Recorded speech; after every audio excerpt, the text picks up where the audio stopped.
Well, welcome to the Debt Matters podcast, where we help Canadians find solutions to their debt with licensed insolvency trustees from across Canada.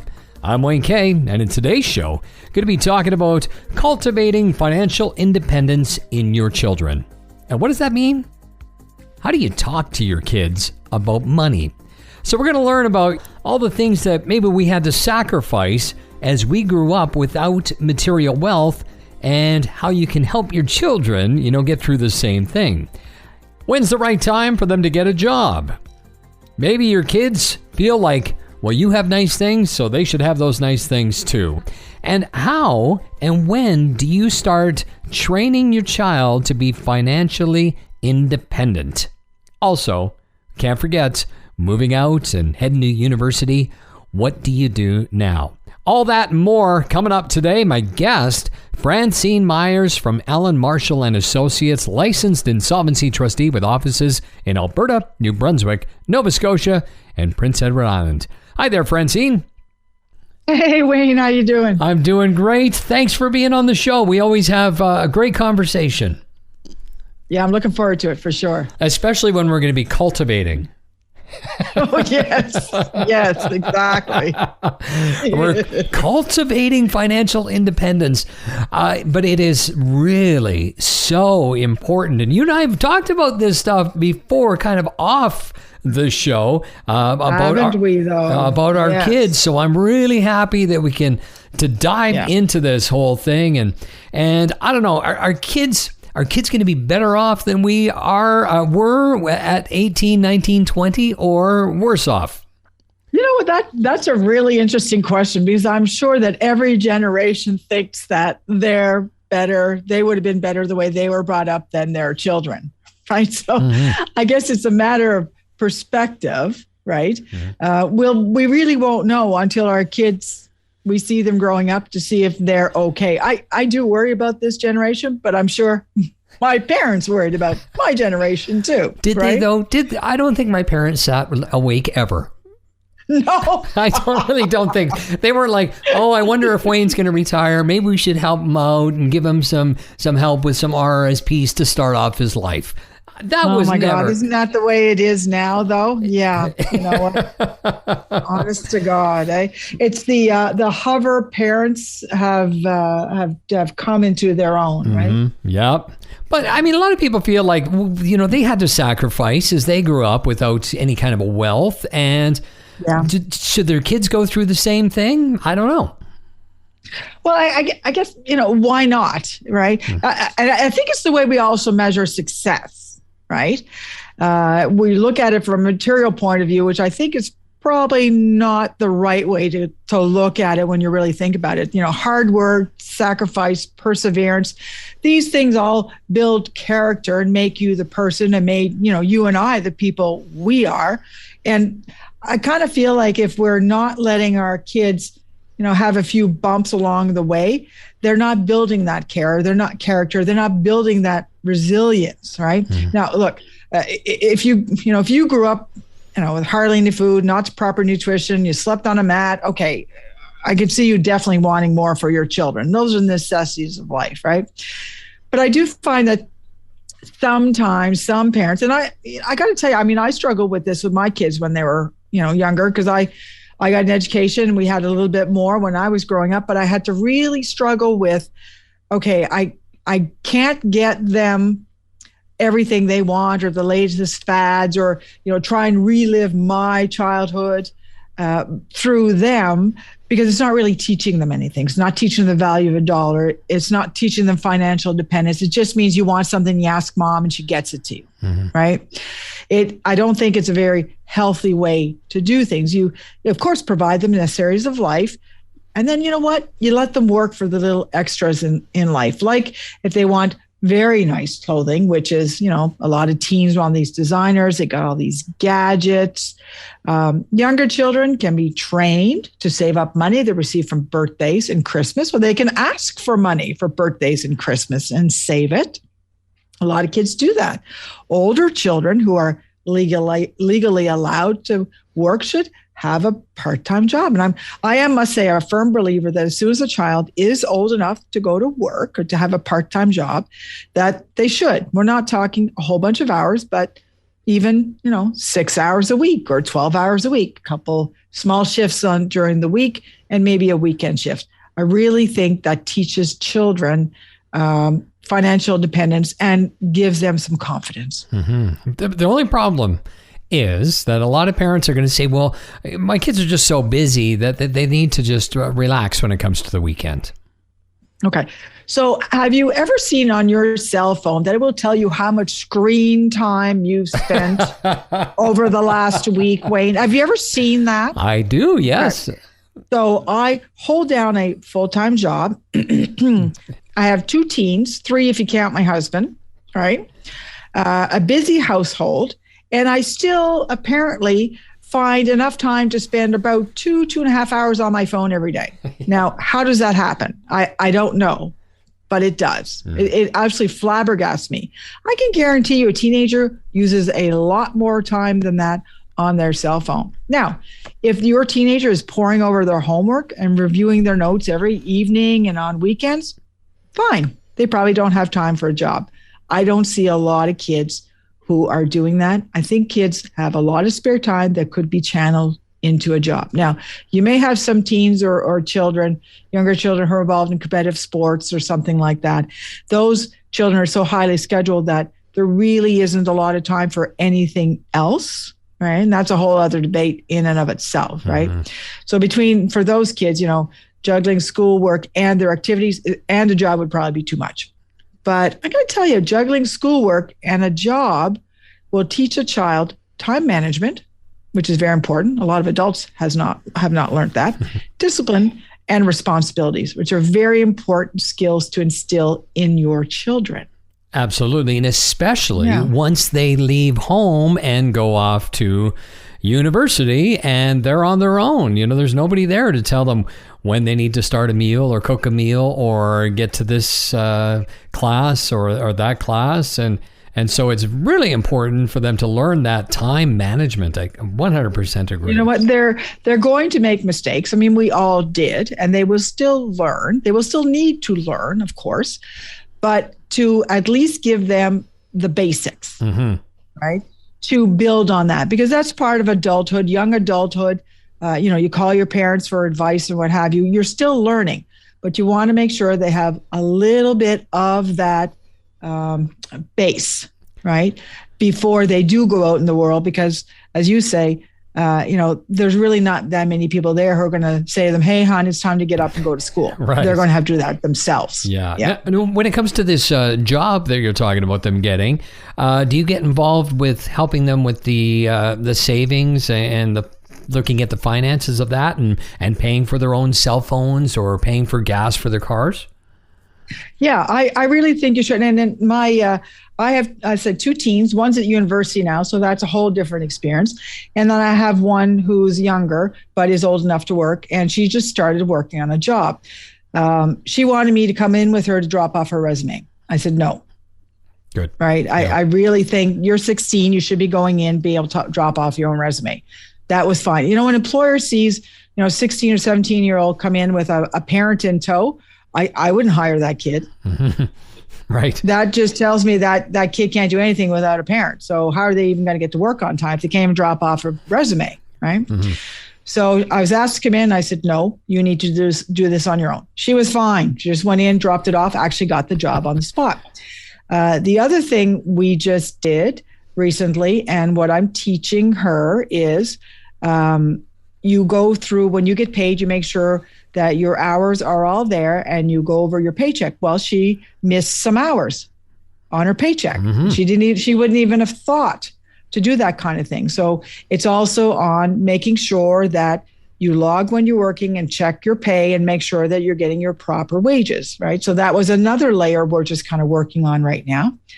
And yes, my kids pay for my oldest one has a car, my youngest one doesn't yet. But yes, they pay for their car, they pay for insurance, and they pay for their phones. Right. Good for you. It's not that much money. No, Wayne, but it's still... when you think about it. Right. and it gives them a sense of ownership. Absolutely. Absolutely. Yeah. I agree 100%. But a lot of people, and I see this because I have a ton of friends that have kids in that same age group, and they're like, well, you know what? I have nice things, and so my kids should have nice things as well. So here's the latest gadget, and here, take this fancy car. It's unbelievable. You know what? I don't know where that idea came from, right? So if parents have worked hard and have nice things that they, have scrimped and saved for, right? Why is it that a child thinks they should have the same things they haven't worked for, right? There's also, my Tommy has this, so I should have it too. Well, I think we all use that on our parents as well, right? So that's kind of an old argument. It didn't work then, it doesn't work now, right? But I am finding, and maybe it's because of social media, because on social media, and I don't want to blame everything on social media because that's a cheap thing to do, right? Yeah. But maybe, just maybe, because everybody seems to put their best foot forward on social media and everybody's life is perfect and they look perfect and they have everything perfect. Maybe there's just that sense of entitlement that comes up that everyone else is perfect in this world. What's wrong with me? And if I don't have this, I'm not, as good as everyone else. I'm wondering if that's part of it, because that wasn't part of my growing up at all. No, it wasn't. Right? Yeah, exactly. Yeah.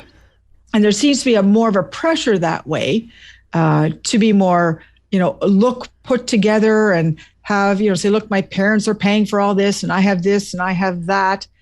I think that does come from them looking outwards at others who may or may not, right? You know what makes me think of?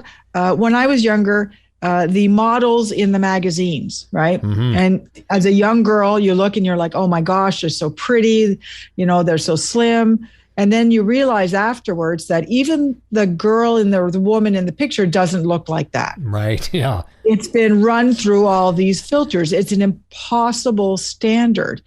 Well, I think our boys and girls are getting that now, not only from magazines, from every aspect. Yep. It's all over social media, and this is what they watch. The influencers that are out there saying, here's what I have, and here's what you can get too, or should, and they feel less. And that's a whole other topic when it comes to that whole side of things. But let's pull this back to, maybe you can start giving us some advice on how do we start training our children to become financially independent? All right. I think that starts early, right? When children are younger, an allowance is, and this doesn't have to be very much, Wayne, right? But an allowance is a good way for them to manage and to teach them to save up when they want something, right? Mm-hmm. And again, it could be $5 a week if you want. I mean, it's a very small amount. When I was young, when I was a kid, $1 wasn't. I was excited at a quarter. I mean, times have changed, right? Right. But $1 was like a lot of money to me as a kid. I mean, if you're giving a kid $1 or $5 every week, they're going to be over the moon, right? Right. Yep. And if they want something, right, then you teach them to save up for it. Don't automatically buy something for them. It teaches, again, confidence in a child, shows them they can follow through and they can do it themselves.